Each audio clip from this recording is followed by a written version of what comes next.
If you're confused about how insurance claims are evaluated, you're not alone. Let's make it simple.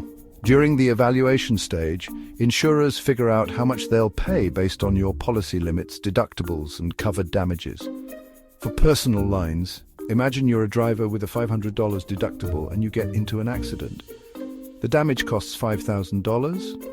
The insurer subtracts your deductible and pays the remaining $4,500. Simple, right? Now, what if your homeowner's policy covers wind damage up to $250,000, but the damage costs $275,000?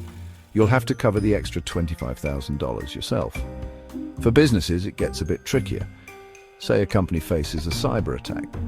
They might have expenses like data recovery, legal fees, and regulatory fines. The insurer reviews the policy to see what's covered and how much they'll reimburse. Once the claim is evaluated, the insurer presents their decision.